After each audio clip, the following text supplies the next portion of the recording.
Good morning. Early morning, that is. Well, very early morning. I'm up early for a myriad of reasons. But today I'm at an intersection of life where I have to make some crucial decisions. The first one is to be a very rational, fiscally conservative adult, maintaining my empire.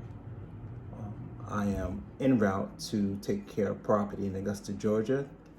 I would like to first dedicate this episode to Thomas Gregory Michu, who has been an inspiration in the automotive journalist realm, and lives by the phrase, "Do you need a car like this?" I argue a very simple car, nothing fancy at all. 1983 GTI Volkswagen, 1.8 liters, about 100 horsepower. It looks like a cheap Econobox. Many had them, most were crushed. So what makes this car so special? Well, I'll tell you a little story. The first time I encountered a GTI, I didn't think anything was special about it. The one I bought was falling apart. It was carved, the interior was ratted.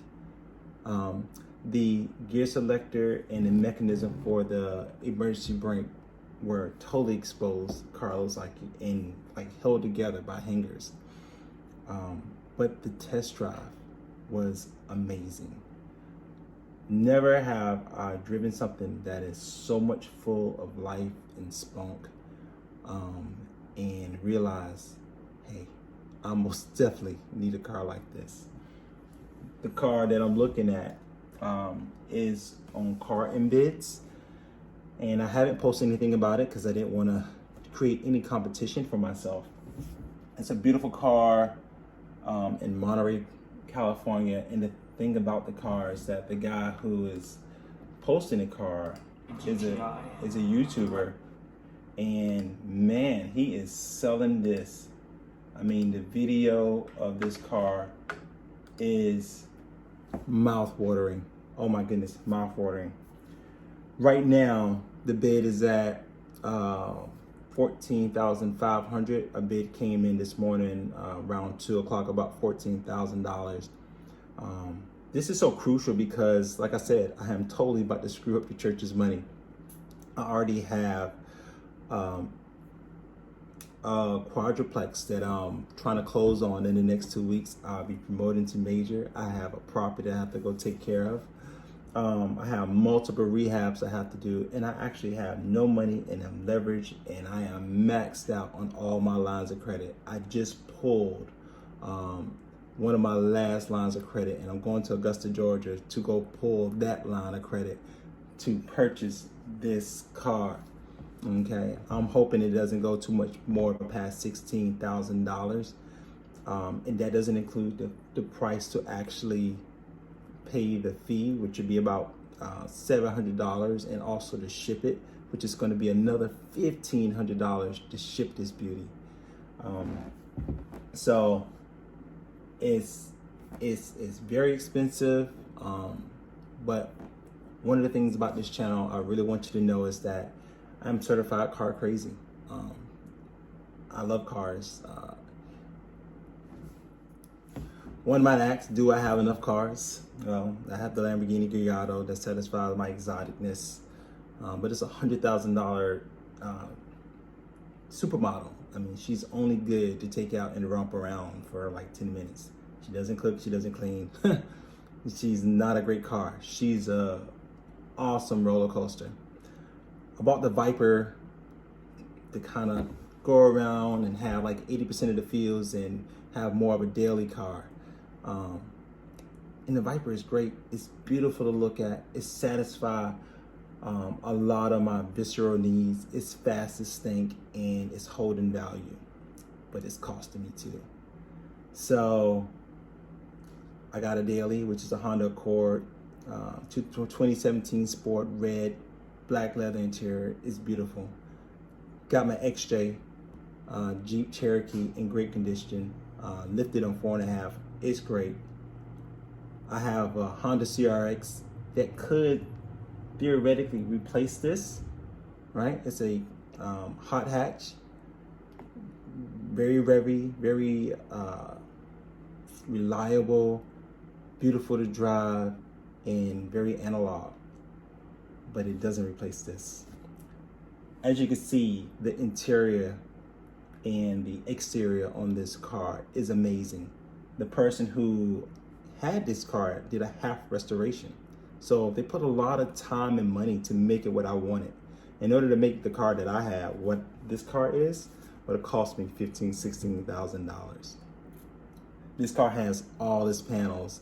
Only thing it's missing is the HVAC system, the AC, and also the original radio, which I can do without. But it has all the greatness. The 1.8 liter engine that goes like stink, the standard shift, the GTI badging, the perfect color. I think silver is the only color with the blue, and I'm partial because that is the color that I had, and it's really the only one I want, and that's kind of the problem. This is not going to be a rational decision. I'm probably going to spend whatever it takes to have this car. But it's a beautiful car indeed. Everything is analog, and to include roll down windows. But check this, not only do you roll down the windows, you actually roll back the sunroof. So I think that is the coolest thing ever. The engine in this car is immaculate. And the thing I love about this car even more than the condition is that it's not done to such a high level that I'm gonna be afraid to drive it. It has 153,000 miles, and it looks better than my Honda Accord, and well, not my Honda thing. It looks better than my Honda Accord, which has 26,000 miles. So this car was totally loved on, and I can't wait to get it myself and love on it. So no, I don't really think I can afford this car. I probably shouldn't be getting this car. I have 6 other cars and too much other stuff to take care of.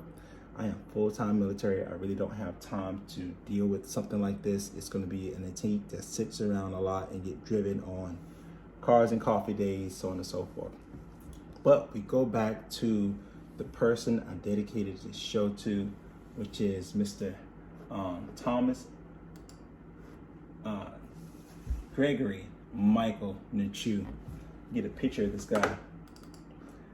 And when I was younger, I used to watch this show all the time, and partly because of this guy. The other guy who was in the show, and I'm sorry I don't know his name off the top of my head, he dealt with the classic restorations, and he was a wonk when it comes down to the older cars, specifications, and you need guys like that. I love him. He's a total purist.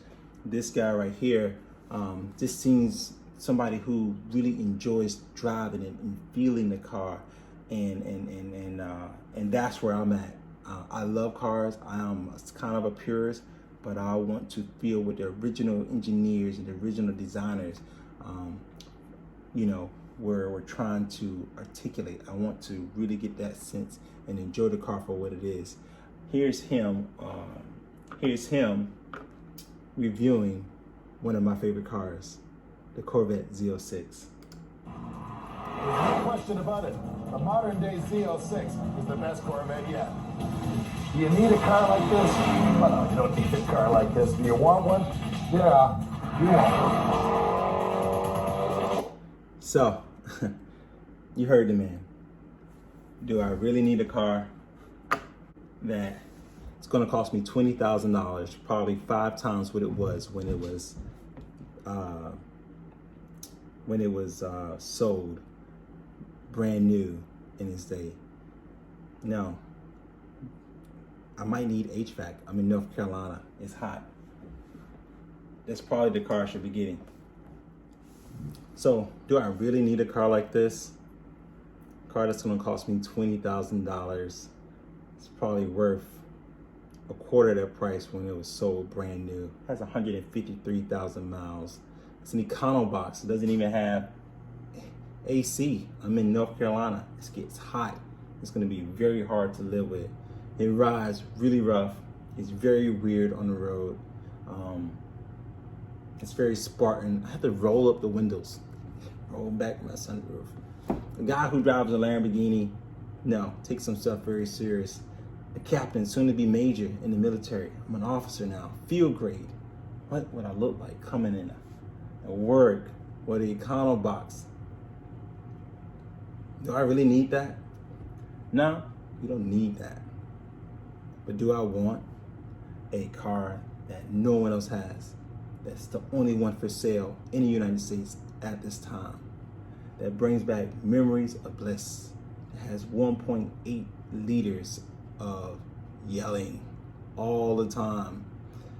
That is so cool. Not even my Lambo is as cool as this car. And it costs probably a quarter of its price. No, it might not be reliable, but man, it's gonna be fun. So yes, I most definitely want a car like this. I want all of this, and I do not care what it takes. I am totally about to screw up my kids' inheritance and all the church's money to make sure I bring this car home and we get to review it and kick this channel off with this GTI. I would like to thank Joe. Go follow him. This guy created an awesome video. All his videos are awesome. My videos are not going to be this good, okay? And follow, like for more content about a car crazy country boy who is willing to spend his last dime to get the things he loves.